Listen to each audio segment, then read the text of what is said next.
نحمده ونصلي على رسوله الكريم أما بعد فأعوذ بالله من الشيطان الرجيم بسم الله الرحمن الرحيم قال الله تعالى في الكلام المجيد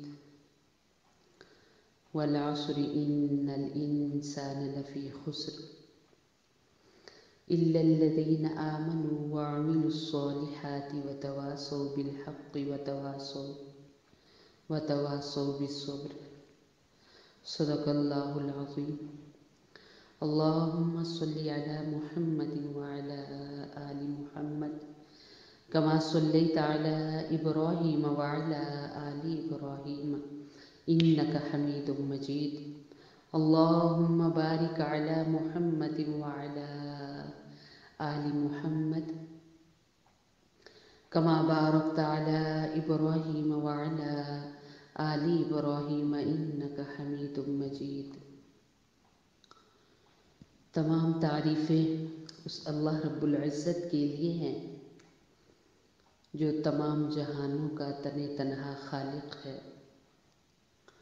وہ اللہ جس نے کسی بھی اور تعلق کے بغیر ہی اکیلے آسمان بنا دیا، زمین بنا دی، پھر ان کے بیچ جو کچھ ہے وہ سب بنایا۔ سب کچھ بنانے میں وہ تن تنہا ہے۔ وہ اللہ کے جس جیسا اس جہاں میں کوئی نہیں ہے۔ وہ اللہ کے جس کے لیے کوئی انسان تصویر نہیں بنا سکتا، اس کی کوئی مورت نہیں بنا سکتا۔ لیس کمثلہ شیء، اس جیسا کوئی ہے ہی نہیں کہ جس کو تصویر میں ڈھالا جائے۔ وہ تنہا اللہ، لاکھوں اور کروڑوں اس کا شکر ہے کہ اس نے ہمیں انسان بنایا، اس نے ہمیں اشرف المخلوق میں پیدا کیا، اس نے ہمیں مسلمانوں کے گھروں میں پیدا کیا، اور اس نے ہمیں پاک پیغمبر حضرت محمد الرسول اللہ صلی اللہ علیہ وآلہ وسلم کا امتی بنایا۔ وہ آقا، وہ پیارے نبی صلی اللہ علیہ وسلم کہ جن کی ذات گرامی اللہ کے بعد سب سے بڑی ہے، جن کے بارے میں حضرت حسان فرماتے ہیں کہ اے نبی صلی اللہ علیہ وسلم، آپ جیسا دنیا میں کوئی پیدا نہیں کیا گیا۔ یعنی انہوں نے اس طرح اپنے اشعار میں فرمایا کہ اے نبی صلی اللہ علیہ وسلم، آپ جیسا کوئی انسان میری آنکھ نے دیکھا نہیں، اور آپ جیسا کسی عورت نے جنا ہی نہیں۔ آپ اپنی مثال آپ ہیں، جیسے اللہ رب العزت کی ذات اپنی مثال آپ ہے۔ اے نبی صلی اللہ علیہ وسلم، آپ بھی اپنی مثال آپ ہیں، جن کی ظاہری صورت جیسا بھی کوئی نہیں، جن کی باطنی سیرت جیسا بھی کوئی نہیں، جن کے اخلاق و عادات جیسا بھی کوئی نہیں، جن کے رہن سہن جیسا بھی کوئی نہیں۔ آپ صلی اللہ علیہ وسلم جب ایک بیٹے بنتے ہیں تو آپ جیسا کائنات میں بیٹا دیکھا نہیں۔ آپ صلی اللہ علیہ وسلم جب بھائی بنتے ہیں تو آپ جیسا بھائی دنیا نے نہیں دیکھا۔ آپ صلی اللہ علیہ وسلم جب شوہر اور والد بنتے ہیں تو آپ بے مثال بنتے ہیں، اور پھر جب آپ پیغمبر اور معلم بنتے ہیں، استاذ بنتے ہیں، تو آپ بے مثال ہیں۔ آپ جیسا کوئی معلم نہ تھا، آپ جیسا کوئی پہلے پیغمبر نہیں ہے۔ بہت سارے انبیاء آئے، اللہ تعالیٰ نے آپ علیہ السلام کو سب سے انفرادیت بخشی، آپ جیسا کسی کو نہیں بنایا۔ آپ اللہ رب العزت کے خزانے کا انمول ہیرا ہے۔ تو اللہ رب العزت کا کروڑوں شکر ہے جس نے ہمیں آقا صلی اللہ علیہ وسلم کی امت میں بن مانگے پیدا کیا ہے۔ پھر اس ذات گرامی کا شکر ہے کہ جس نے ہمیں زندگی کے شب و روز دیے، دن رات عطا کیے، اور ہم گزار رہے ہیں۔ اپنی زندگی کے ہم کتنے دن گزار چکے ہیں، کتنے مہینے گزار چکے ہیں، کتنے سال گزار چکے ہیں، ہم میں سے ہر انسان زیادہ اچھے طریقے سے جانتا ہے، ہر خاتون جانتی ہے، ہر فرد جانتا ہے کہ وہ اپنی زندگی کے کتنے اوقات گزار چکا ہے۔ گزرتے گزرتے یہ سن 2021 کے بعد 22 شروع ہو گیا ہے۔ سن 2022 آج اگر ہم دیکھیں، ہم اگر 60 سال کے ہیں، 40 سال کے ہیں، 30 سال کے ہیں، 20 سال کے ہیں یا 15 سال کے ہیں، تو یہیں سے تو بلوغت کی عمر شروع ہوتی ہے، 15 سے آگے۔ تو جہاں تک بھی ہماری ایج گزر چکی ہے، ہماری عمر جا چکی ہے، تو ہم اپنا خود گنیں کہ ہم نے اپنے اوقات کتنے گزارنے ہیں۔ پھر اس باری تعالیٰ نے کون سی نعمتیں ہیں جو ہمیں عطا نہیں کی۔ ہم تو اگر ان نعمتوں کو گننا شروع کریں تو گن نہیں سکتے۔ وہ بے مثال ذات، وہ لازوال ذات ہمیں بے شمار نعمتوں سے اس نے نوازا ہے۔ تو جب ہم دیکھتے ہیں نیو ایئر شروع ہوتا ہے تو اس پر کیا کیا جاتا ہے؟ الحمدللہ ثم الحمدللہ، ہم مسلمان ہیں تو ہمارا نیو ایئر شروع ہوتا ہے محرم الحرام سے، اور چونکہ لوگوں میں استعمال جو مہینے ہو رہے ہیں وہ جنوری فروری ہے، تو ہم دیکھ رہے ہیں کہ اب 1 جنوری شروع ہو رہی ہے سن 2022۔ لوگ اسے بڑے ہی ذوق و شوق سے مناتے ہیں، مسلمان بھی اور غیر مسلم بھی۔ باقاعدہ بہت بڑے بڑے فنکشن ہوتے ہیں، اور دنیا جہان کا اگر کوئی گناہ ہے تو ان فنکشن میں کیا جاتا ہے۔ کیا منایا جا رہا ہے؟ نیو ایئرز منایا جا رہا ہے، اور اس میں خوب ہلا گلا کیا جاتا ہے، خوب ناچا گایا جاتا ہے۔ تو جو دن چلا جاتا ہے، کیا وہ دن اگر ہم نے بیکار گزار دیا تو کیا وہ اس لائق ہے کہ اس پر ناچا جائے، اس پر گا کر اسے الوداع کیا جائے اور نئے سال کا ویلکم کیا جائے؟ کیا کیا جائے؟ اگر ہم نے اچھا گزارا ہے، بہت اچھا گزارا ہے، تو پھر اس اچھے گزرے ہوئے وقت پر شکر ادا ہو، اور آنے والے وقت اچھا ہو، یہ اس ذات سے مانگا جائے جو اوقات کا مالک ہے۔ اور اگر گزرا ہوا وقت اچھا نہیں گزرا تو اس پر معافی مانگی جائے، توبہ طائب ہوا جائے، اور آئندہ اچھا وقت ہی ملے اس کے لیے دعا کی جائے۔ تمام مذاہب کے لوگ، کوئی مذہب بھی ایسا نہیں ہے، چاہے کہ وہ باطل، جھوٹے اور غلط مذاہب ہیں۔ مذہب اسلام آنے کے بعد کسی بھی مذہب کی کوئی حیثیت نہیں رہی، تمام مذاہب ختم ہو گئے، ان پر مہر لگ چکی ہے۔ کوئی اپنے مذہب کے تحت کتنی بھی عبادت کرے، کتنی بھی ریاضت کرے، ساری زندگی اس کی عبادت اور پوجا پاٹ میں گزار دے، لیکن اس کے لیے قرآن کیا کہتا ہے؟ عاملۃ ناصبہ تصلی نارا حامیہ، محنت کرنے والے، تھکنے والے، تھک کے جب ہمارے پاس آئیں گے تو آگ میں داخل ہوں گے، یعنی ان کا انجام آگ ہے۔ لیکن جتنے بھی مذاہب ہیں، کوئی بھی ایسا مذہب نہیں ہے جس میں دعائیں نہ مانگی جاتی ہوں، عبادات نہ کی جاتی ہوں، جن میں رہنما موجود نہ ہوں۔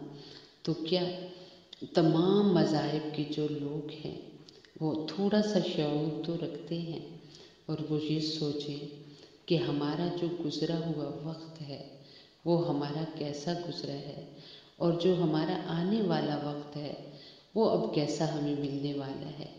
اور الحمدللہ ثم الحمدللہ، یہ خاص رب کریم کا احسان ہے کہ ہم مسلمان ہیں۔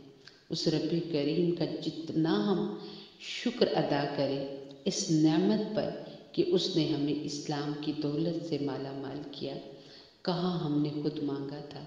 اگر صحابہ اور صحابیات اور آقا علیہ الصلاۃ والسلام نے جب نبوت کا اعلان فرمایا اور آپ کے اعلان پر جن لوگوں نے لبیک کہا ہے ان کی حالات زندگی کا اگر ہم مطالعہ کریں تو ہمیں پتہ چلتا ہے کہ ان پر کتنی مشکلیں آئیں، ان پر کتنے مصائب آئے، ان پر کتنی تکلیفیں آئیں، یہاں تک کہ کچھ ایسی صحابیات بھی تھی کہ جن کی آنکھوں کو نکال دیا جاتا تھا اور بار بار نکالا جاتا تھا۔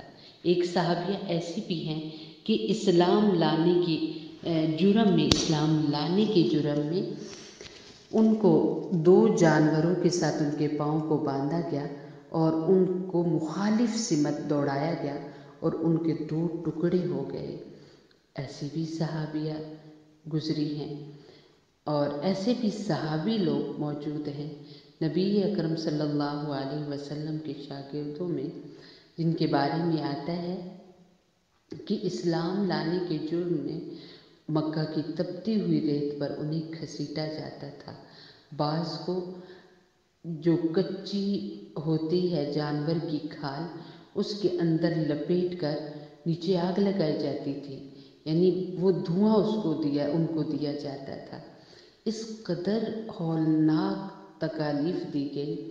شاگرد تو شاگرد تھے، ہمارے پیارے نبی صلی اللہ علیہ وسلم کی پوری زندگی مصائب سے اتنی بھری پڑی ہے کہ آپ صلی اللہ علیہ وسلم کے ایک فرمان کا مفہوم ہے کہ جب بھی میری امت کے کسی بھی فرد پر کوئی بھی مشکل اور پریشانی آئے گی تو جب وہ میری مشکلات کو یاد کریں گے تو وہ اپنی مشکلیں اور پریشانی بھول جائیں گے۔